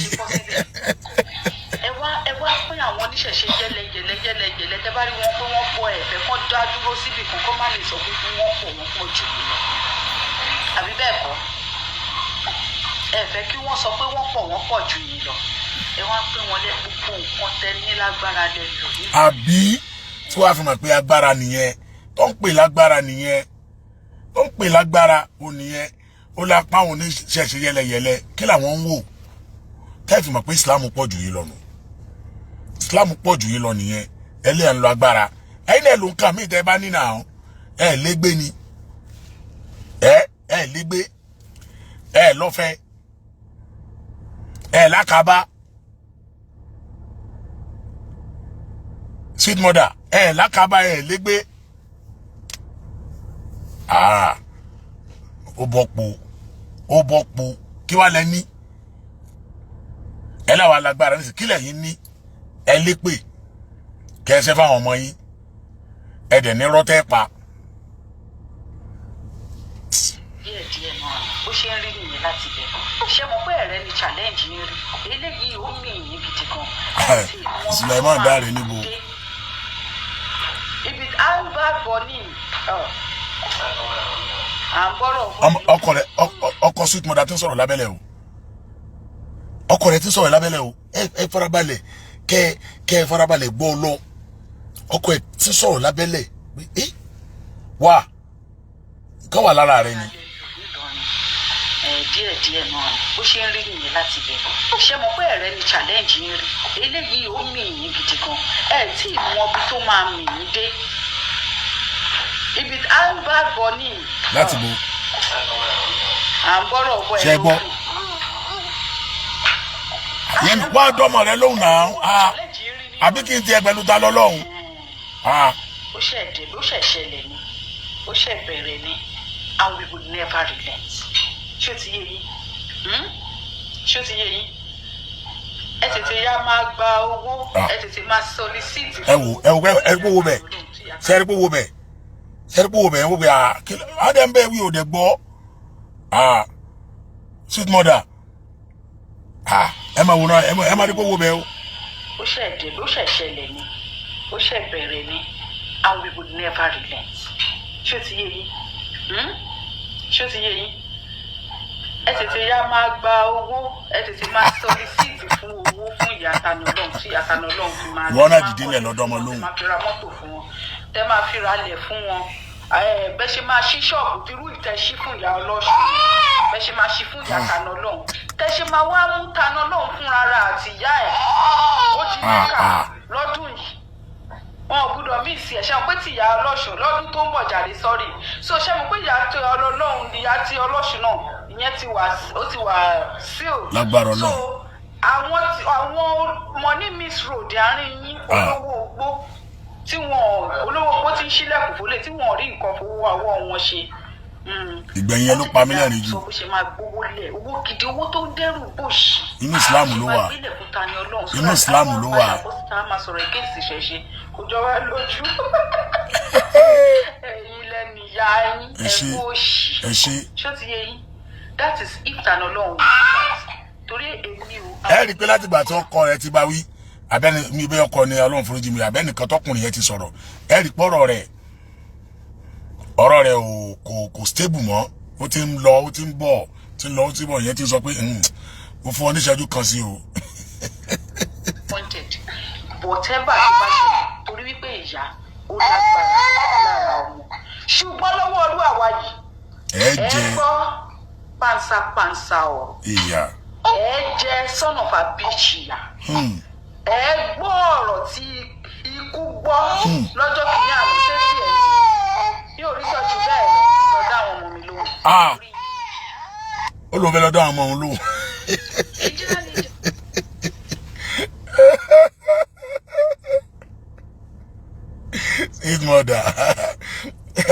Sweet mother kò sì wá fẹ́ lọ dá àwọn ọmọ rẹ lóhùn. Obama dá àwọn ọmọ rẹ lóhùn. Ṣẹ̀rí tá a bá ń sọ fún yín ẹ̀kan lanu ẹ̀kan pàdé ẹ̀kan lanu ẹ̀kan pàdé ta lọ lọ́hùn ó wà níbi tó wà láti àárọ̀ tó ti ń sọ̀rọ̀ ó sì fẹ́ lọ dá àwọn ọmọ ẹ̀ lóhùn. Ṣẹ́ẹ̀jọ́ ẹni tí ò ná ní àwọn ọmọ ẹ̀ ní ò ná ní Sheikh Abdulhakeem Abushazili ṣẹ́ni tí ò ná ní àwọn ọmọ ẹ̀ ló máa ná ní Tani Olohun. Ẹni tí ò ná ní àwọn ọmọ ẹ̀ ní ò ná ní àwọn ọmọ ní ò ná ní Tani Olohun. Ẹ jẹ́ yà wá sòdodo ọ̀rọ̀ fún yín. Tani Olohun ó bẹ̀bẹ̀ pọ́blẹ́mù tiẹ̀ nù kò bẹ̀bẹ̀ pọ́blẹ́mù tiẹ̀ nìyẹn.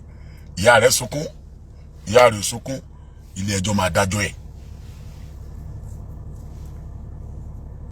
Ilé ẹjọ́ máa ṣe kí ni ó máa dájọ́ ẹ̀. Bẹ́ẹ̀ ẹjọ́ ò ní dájọ́ ẹ̀ yẹn yóò dájọ́. Gbogbo fídíò yín là ń bá yín páìlì jọ o. Gbogbo ẹ̀ là ń bá yín páìlì jọ pátápátá. Ẹni bá ti wá dìde pé òun fẹ́ sọ pé kán dìde o kán jẹ́ kí peace reign o ẹ wá kọjú ìjà sí ẹ kọjú ọ̀tá sí. Ṣé gbogbo yìí táwọn tó kù yín ń sọ pọ́blẹ́mù tiwọn nù wàláhì kò kàn wá. Ẹni bá wù kó gbọ́nu yín ẹni tó bá wù kó má gbọ́. Àwa ti wí tiwa ó yìí kú fídíò méjì tí mo fẹ́ play àwọn máa sọ yẹn di alẹ́ inshallah a máa sọ yẹn di alẹ́. Gbogbo ẹ̀yin tẹ́ join wa láàárọ̀ yìí Ọlọ́run á san yín lẹ́san olóore. Àṣírí ti tú o àṣírí ti tú o. Kí ni àṣírí tó tú? Gbogbo bó ṣe báyà Tani Olohun sọ̀rọ̀ pé àwọn ò gbé ọmọ rẹ̀ jáde ọmọ rẹ̀ àwọn á gbé jáde táwọn bá gbé ọmọ rẹ̀ jáde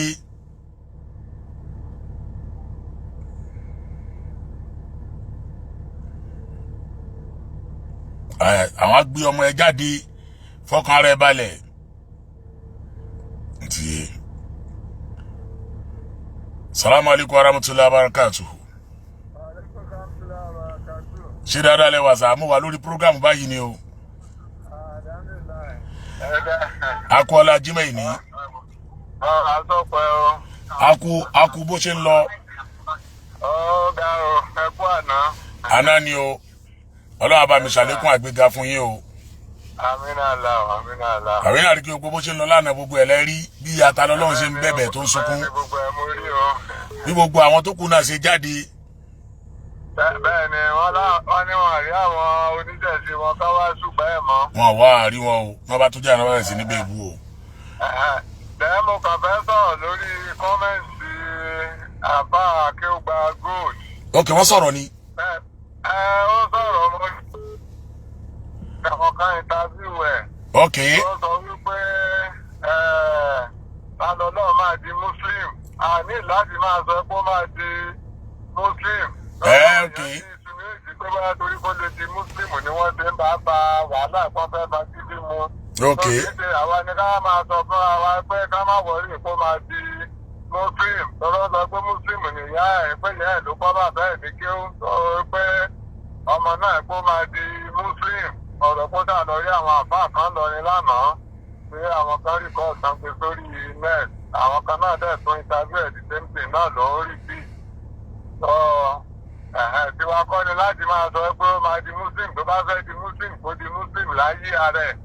Torí ẹ̀ náà fi máa tún máa múyàn mọ́lẹ̀ tán bá wá withdraw bóyá wọ́n bẹ̀bẹ̀ nípa àwọn nítorí di Muslim ni wọ́n ti gbẹ́bẹ̀ nípa wọ́n bá gidi sọ di Muslim ni ẹ̀sẹ̀tì pé yẹ kán máa sọ pé ó máa di Muslim gẹ́gẹ́ bẹ́ẹ̀ ti máa sọ Muslim ti pọ̀ àpọ̀ lórílẹ̀-èdè àgbáyé. Islam pọ̀ ju gẹ́gẹ́ ìgbójú Muslim báwo.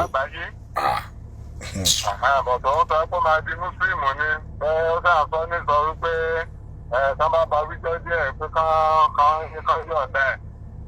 Bọ̀ náà rẹ̀ náà sì takò rẹ̀ láàrin kan lórí ẹni tí ò bá bẹ̀bẹ̀ tí ò bá wà dáríjì lọ sí wọ́n máa kàn tàdídé sọ pé àti dáríjì tí ò bá sọ wípé òun ti kábàámọ̀ nǹkan tó ń ṣe. Àdẹ̀lérí láì lérí ẹ̀bẹ̀ sí àwọn màmá ẹ̀ ń bẹ̀ wọ́n máa fún kọ̀ǹdíṣàn pé tó ní báwọn èèyàn mọ́ wọ́n bá sọ pé òun sì máa bú à. Oh my God, you go down.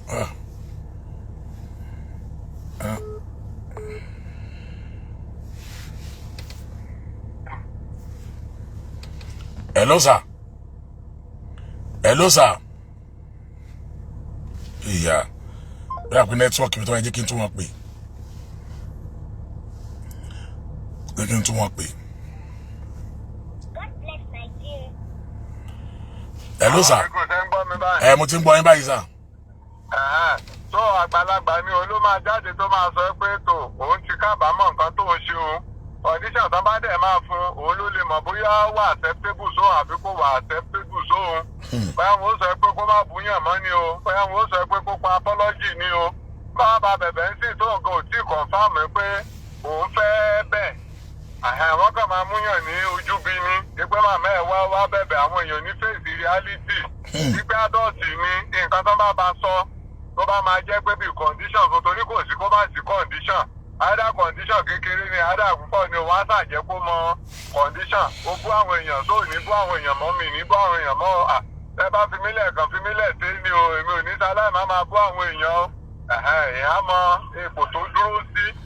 Tó bọ̀tẹ̀ tán bá kàn sọ tán sọ pé àwọn kan ti wá ń ba bẹ̀bẹ̀ pé kán filẹ̀ wípé yóò di mùsùlùmí pé gbàtàn bá tún ìdáìsí mùsùlùmù nìyẹn báwọn ti sọ bẹ́ẹ̀ tẹ́lẹ̀. Tó irú akéwà gold tó wá ń jáde tó sọ pé máa di mùsùlùmù yẹn á nídìí ẹ̀ o. Kò sí kọ́ndíṣàn pé bóyá ó di mùsùlùmù nínú nǹkan tó wà lẹ́yìn. Ṣé ẹ rí ọ̀rọ̀ ti tèmi sà? Kọ́lọ́run lọ́jọ́ ẹni kó ṣàánú wa Islam ti pé. You understand? Islam ti pé. Ẹni bá di Islam nísìnyí àràkún la sọ gbági ni bọ́sẹ̀ máa ń pòwe. Kẹ̀sì kẹ́ bóyá pé Islam ṣẹ̀ṣẹ̀ máa wá tíìmù. Ẹni tó bá sọ pé òun wá àlìjánnà sí Daus òun ló mọ ọ̀nà tó ń fẹ́ gbà tó ń fi máa débẹ̀ tá a bá ń pera wá sí ọ̀nà ọ̀la a nífẹ̀ẹ́ ni ẹni tó bá dẹ̀ sọ pé òun ò fẹ́ àkọ́ kò sẹ́ni tó ń fipá mú yàn. Ìbéèrè mi ẹlẹ́ẹ̀kejì sà. Ní ànágbà tá a wà ní kóòtù. Lọ́ọ̀yà rẹ̀ sọ pé ilé ẹjọ́ o gbàtàdájọ́ béèrè lọ́wọ́ lọ́ọ̀yà pé ìwọ lọ́ọ̀yà what next báyìí ṣe fẹ́ file another motion bó ṣe máa ṣe bẹ́ẹ̀lì ẹ̀ ni lọ́ọ̀yà ní táwọn kan fẹ́ ṣe ni wípé kóòtù ta ti ń gbọ́ ẹjọ́ ta lọ́lọ́run yìí àwọn fẹ́ takù kóòtù yẹn pé kóòtù yẹn ò lágbára àti tún lè gbẹ́jọ́ ẹ̀ pé kóòtù yẹn ò lágbára àti lè gbọ́ ẹjọ́ rẹ̀ ibẹ̀ làwọn yẹn bá ń pariwo pé ṣé bó yẹ kẹ́ ẹ fáìlì fún bó ṣe máa gba béèlì ẹ̀ ni ṣe understand tó bá ní òkè kóòtù lágbára àti máa gbẹ́jọ́ ẹ̀ tá a bá wá mú ẹnu lé yẹn nísìnyí táwọn lọ́ọ̀yà wa táwọn náà tún kíni tí wọ́n takò a máa fààyàn tó sùn mélòó. wọ́n máa takò àwọn tó gbẹ́jọ́ wá kóòtù wọ́n gbàgbọ́ pé kóòtù lágbára láti gbọ́ná ṣe gbé wá. a máa fààyàn tó sùn mélòó. máa wá sọ pé ò lágbára wọn kọ́kọ́ bára wọn kò náà. A máa fà yẹn tó ṣù mélòó, a máa fà yẹn tó ṣù mélòó.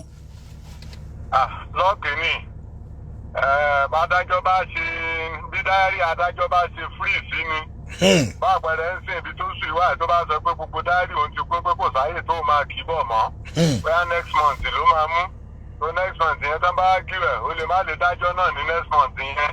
Á tún àjọ ìpé òkè kò lọ kọ ruling. Tó bóyá oṣù méjì lọ bóyá oṣù kan ló máa mú bóyá ọ̀sẹ̀ méjì. Tó gbogbo nǹkan tá à ń sọ yẹn kò sí kó má tó oṣù kan oṣù káàbọ̀ tí ó bá tiẹ̀ tó oṣù méjì tí ó bá tó oṣù mẹ́ta. Ẹjọ́ níbo ni ta lọ́lọ́ máa wà ń gbà yẹn. Kọ́sọ́dì náà ló máa wá torí wọn sì gba béèlì ẹ̀. Even tó bá perfect àwọn béèlì ilé tó wà ńlẹ̀ kéèsì tuntun lélẹ̀ tí ò sí gba béèlì. Mo fi sọ pé àwọn lọ́ọ̀yà yẹn gan wọn wà tactical. Kò sígbà téèyàn ò lè gbé preliminary objection tá à ń sọ ẹ̀ wá. Wọ́n bá kọ́kọ́ gba béèlì ẹ̀. Tí kéèsì gangan bá wá fẹ́ bẹ̀rẹ̀, wọ́n ṣẹ̀ lè wá gbé application wá pé ilé ẹjọ́ ò lágbára láti gbọ́. Ìgbà yẹn á ti wà ń ta máa ti lé wá. Títí tí ilé ẹjọ́ fi wá máa rúlù bóyá bóun lágbára àbóun lágbára. Tó ara àwọn tactical ẹ̀rọ tí wọ́n ń ṣe nìyẹn. Freedom èèyàn lèèyàn kọ́kọ́ máa ń jà fún. Tó ìgbà tán bá wá fún ní béèlì, ìgbà tẹ́jọ́ bá yà á ti wà lé, a máa ti lé wá, ó ti free. Tó ìgbà tójú ẹjọ́ gan bá wá fẹ́ bẹ̀rẹ̀, wọ́n ṣẹ̀ wá máa gbé objection wá pé ilé ẹjọ́ ò lágbára láti gbọ́ kéèsì yẹn. Wọ́n á ti kọ́kọ́ secure freedom ẹ̀. Ṣùgbọ́n they are putting the cart before the horse. Wọ́n sì ń tó wọ́n fẹ́ tẹ̀lé báyìí wọ́n pa làpálàpá. Fẹ́ni yẹn bá tún wá pẹ́pẹ́pẹ́ ní magistrate ibi tán lọ lánàá yẹn báyìí. Wọ́n á tún máa láwọn kan ló fi sí custody. Wọn ò ní máa páwọn ni wọn létò tó dáa. Procedure ni pé tán bá gbéyàn lọ ilé ẹjọ́ tó wọ́n ní right o. Mo ti sọ at any time lèèyàn lè gbé preliminary objection wá. Kódà tán bá parí kéèsì tán bá lo appeal gan. Tán bá jẹ̀bi ó lè wà lára nǹkan tán máa gbé wọlé pé ilé ẹjọ́ tó gbọ́ gan níbẹ̀rẹ̀ pẹ̀pẹ̀ gan kò lágbára láti gbọ́. Torí pé gbogbo wàhálà tí wọ́n ṣe nílé ẹjọ́ ìsàlẹ̀ yẹn wípé kí ilé ẹjọ́ dànù nítorí pé ilé ẹjọ́ yẹn gan ò lágbára láti gbọ́ lẹ́yìn ìgbà tán ti parí kéèsì gan tán ti gba judgement. Wà lára nǹkan tán lè fi ṣe appeal gan ká sọ pé wọ́n wá lùsì. Tó tán wá lọ ilé ẹjọ́ tó bá jẹ́ pé lóòótọ́ wọ́n nígbàgbọ́ pé ilé ẹjọ́ yẹn ò lágbára láti gbọ́. Ó wà lára condition of appeal even ní Supreme Court. Kẹ́tí ṣẹjọ́ ní magistrate kẹ́tí dé high court kẹ́tí dé court of appeal kẹwàá dé Supreme Court kẹwàá sọ pé lórí pé àwọn ilé ẹjọ́ tó kọ́kọ́ gbọ́ ń bẹ̀rẹ̀ pàá kò lágbára láti gbọ́. Tí Supreme Court tó bá rí pé lóòótọ́ kò lágbára láti gbọ́ gbogbo wàhálà kan ti ń ṣe bọ̀ ní magistrate court high court court of appeal títí tó fi dé Supreme Court yẹn wọ́n á dá gbogbo ẹ̀nu ní. Nípé torí láti bẹ̀rẹ̀ pẹ̀pẹ̀ wọ́n ti gbé nǹkan lórí òfurufú tó kò lè dúró. So béèlì ẹ̀ ló yẹ kán kọ́kọ́ jà fún tó ọ̀bà ẹ̀mọ́ ti fẹ́ nìyẹn gẹ́gẹ́ bá a ṣe ń sọ náà Ọlọ́run bá ṣe tán náà láti hàn yàn àwọn àṣìṣe bẹ́yẹn náà ní sáláì máa wáyé.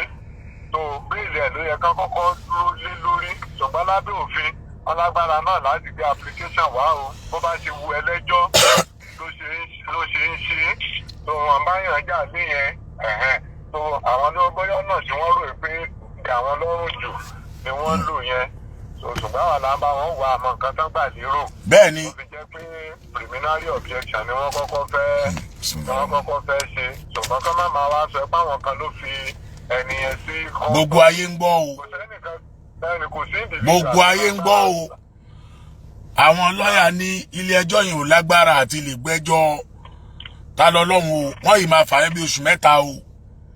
Wọ́n lè fà bí oṣù mẹ́ta náà. Àwa kọ́ la ní kọ́ má béèlì ẹ o. Àwọn lọ máa fáìlì application wa àwa náà reply sí wọn. Ilé ẹjọ́ á gbọ́ ilé ẹjọ́ àjọ títí tán fi máa rúùlù ń pa yẹn. Ìgbà tán bá tó rúùlù yẹn báyìí lọ̀rọ̀ ẹni ọ̀dà sì tó tún lè tẹ̀lé. Ọ̀rọ̀ béèlì wọ́n gbé yẹn ti sẹ́gbẹ́ kan ọ̀rọ̀ ilé ẹjọ́ lágbára kò lágbára náà ń fà báyìí o. Kọ́ máa fà yẹn lọ bí oṣù mẹ́ta. Báwọn ṣe tò ó tó ṣe máa jẹ́ kó pẹ́ sí àbí tó ṣe máa jẹ́ kó yá sí. Kò sí ìdìbìdà tó lágbára láti lọ ti tìyàn mọ́lé. Ilé ẹjọ́ nìkan náà tèèyàn ni láti wọ́yàn wá sí ilé ẹjọ́. Ilé ẹjọ́ ni láti mọ the next thing láti ṣe. Ṣé wọ́n lè gbéyàn báyìí ní títì gan-an kán lọ gbéyàn sí correctional center? Kò possible kò sẹ́ni tó lè palẹ̀ èèyàn mọ́ títì pé o ṣẹ̀mí báyìí. Bóyá o ṣe mí léṣe ni, bóyá o jí nǹkan mi ni, kí n wá palẹ̀ ẹ mọ́ láti ibi tíṣẹ̀lẹ̀ yẹn ti ṣẹlẹ̀. Kí n sọ pé prison ni mo lọ ń gbé sí gbà direct. Bí yẹn bá possible ni wọ́n á sọ pé lágbájá ẹ̀ ló gbé sátìmọ́lé. Ṣùgbọ́n tọ́rọ bá ti ṣẹlẹ̀ yẹn á gbéyàn lọ sí police station. police station náà lágbára èèyàn mọ láti gbéyàn dé tó bá gbéyàn dé police station tí wá kò lẹ́sẹ̀ ńlẹ̀ báwọn ò lè gbé lọ ilé ẹjọ́ wọ́n á tiẹ̀ síta pé kẹ́sì tó gbé wá yìí o kì í ṣe criminal o civil ni àdìgbé lọ ilé ẹjọ́ lọ bá lọ́yẹ̀ ẹ̀kẹ́ lọ sí civil tó ọlọ́pàá ló máa gbéyàn lọ sí kóòtù ló máa dìyàn mọ́lé ọlọ́pàá gan ó ní limited time tí wọ́n fi lè dìyàn mọ́lé bóyá bíi 24 hours tí ò bá sí special circumstances kan tẹ bá rí ti àwọn tí kí lọmọ tán ló kù rí Mohbad tí wọ́n arrest àwọn ọlọ́pàá kọ́kọ́ lọ gba ọ́dà ní kóòtù pé kán fáwọn ní 30 days torí pé investigation ò tí ì parí òun làwọn kan wá fẹ́ máa capitalize lé lórí pé ẹni tán fẹ̀sùn kankan wípé ńgbà tán béèrè 30 days báyìí pé ilé ẹjọ́ ló ń fi fún wọn ju 21 days tán fẹ́ ti máa wé ti Tani Olohun Tani Olohun ilé ẹ̀kọ́ ọlọ́pàá ti parí investigation wọ́n ti gbé wá sí kóòtù pé kó wá jẹ́jọ́ ṣùgbọ́n àwọn tó ń sọ pé àwọn fẹ́ ṣe investigation tí ilé ẹjọ́ wá fi wọ́n lẹ̀ bóyá ọdún mẹ́wàá ni wọ́n fi máa parí investigation wọn ni kán sọ pé kán ti yàn mọ́lé kán lọ tètè ṣe investigation wọn kán lè tètè gbé wá sí kóòtù ni wọ́n ti fẹ́ fún wọn ní táìmù tó pọ̀ tán bá wá gbé wá sí kóòtù ìpópá èèyàn tó wá dé kóòtù tán ti àárín ẹ̀ pópá èèyàn wọ́n rí mọ̀ pé kí n sọ̀rọ̀ 21 days tán sọ mọ́ á ti wá dọ̀rọ̀ mọ́ oṣù mẹ́fà ó lè wà bẹ́ẹ̀ lọ́dún kan má sí ìrìbí ilẹ̀ ìgbà jáde. tó ṣùgbọ́n tọ́lọ́pàá bá ṣe ń ṣe investigation òfin ti wà pé lẹ́yìn kan kọ́kọ́ fún ìgbà míì gan wá ní 7 days ní kan kọ́kọ́ fún tí ó bá parí investigation ní 7 days ó tún wá rí apply kan tún fún ní another 7 days tàbí kan kọ́kọ́ fún ní 14 days ní 14 days yẹn tí ò bá parí investigation ó tún wá rí apply wọ́n tún bá fún tán bá lo 21 days yẹn náà báyìí tán bá láwọn ò tí ì parí investigation wọ́n tún lè wá rí apply pé kán tún fáwọn ní more days sí wọ́n tún lè gba another 7 or 14 days láti lọ conclude the investigation wọn reason tán fi approach court pé kó fáwọn ní permission láti detain yẹn torí lábẹ́ òfin ọlọ́pàá ò lágbára láti detain yẹn ju bíi 14 days láì sí ọwọ́ kóòtù ń bẹ̀. ẹ̀rí nẹ́bà rí Tani Olohun báyìí tí wọ́n fi wé báyìí láàrin ijọ́ kejì tí wọ́n arrest ẹ̀ ni wọ́n ti gbé wá sí kóòtù. ẹ jọ sá mo fẹ́ béèrè question kan lọ́wọ́ yín sá. wọ́n ti lọ gba àṣẹ ọlọ́pàá ti lọ gba àṣẹ láti kóòtù pé kán fáwọn lágbára káwọn fẹ́ detain ẹ̀ fún investigation. ṣé police custody ló máa wà ní àbí wọ́n á gbé lọ sí prison? custody náà ló máa wà. police custody ló máa wà. ó lè wà custody ọlọ́pàá ó dẹ̀ lè wà ní prison custody wọ́n máa béèrè pé bóyá custody àwọn làwọn fẹ́ kó wà torí àwọn interrogation tó máa ṣe fún. ìyẹn ti Sam Larry àti ti Naira Marley tán kọ́ lọ detain yẹn. wọ́n lè àlọ́ àwọn ó depend lórí nǹkan tọ́lọ́pàá bá fẹ́ ó lè jẹ́ custody wọn náà ló máa wà fún 21 days yẹn wọ́n lè má gbé lọ sí prison custody. ẹ̀rọ ìpó rọ̀ wọ́n lárùn láti jẹ́ pé kó wà ní prison custody kọ́ńtà ti fi sí custody pẹ̀lú àṣẹ ilé ẹjọ́ ni kó má dàbí pé ọlọ́pàá fẹ́ fìyà jẹ wọn àtètè àárín ẹ̀ wọ́n kàn keep ẹ̀ làwọn yẹn ṣe lọ gba order of court láti detain ẹ̀ mọ́ọ̀dà ní nǹkan tí òfin fún ọlọ́pàá nǹkan tó fi fún ọlọ́pàá ni pé láàrin 24 to 48 hours tán bá múyàn kan gbé wá sí court. ṣùgbọ́n tó bá wá rí mọ̀ ẹ́ àwọn ò lè parí investigation wọn láàrin 24 hours sí 48 days yẹn tí a ò fi fún wọn lágbára wọ́n wá lọ approach court pé kó jọ kó fún àwọn ní additional days tí wọ́n rò pé ó yẹ káwọn fi lè parí investigation láti gbé wá sódà kò ní wà ní unlawful custody mọ́. so kóòtù lágbára láti fúnyàn ní láti jẹ́ pé kẹ́ni yẹn wà ń custody ṣùgbọ́n ọlọ́pàá ìwọ̀nba lágbára tiwọn láti keep èèyàn sí custody. tó tọ́ bá wá ń ṣe investigation wọ́n wá lọ sọ́dọ̀ kóòtù pé ẹjọ́ à ń ṣe investigation àdìlì 48 hours. tó ẹjọ́ ẹ fún wa ní days oye days tó bá wù wọ́n náà máa béèrè àti ẹjọ́ láwá fojú wò pé òkè tẹ́ bá serious nǹkan tẹ́ béèrè 30 days fún èkó yẹ kẹ́ má lè parí ẹ̀ ní 14 days 14 days ni màá fún yín. tẹ́ bá wá lè parí ẹ̀ ní 14 days yẹn o ẹ wá rí apply ká tún bá extend ẹ̀. nígbà táwọn ilé ìbéèrè 30 days adájọ́ wò pé kí lẹ fẹ́ máa fi 30 days sí ẹ jẹ́ kí n fún yín ní 21 days. ṣùgbọ́n tí 21 days yẹn bá parí tán bá tún sọ báwo ò tí ì parí investigation sẹ́ pé nígbà tí investigation bá parí ni wọ́n tó máa ń gbéyàn wá sí court. so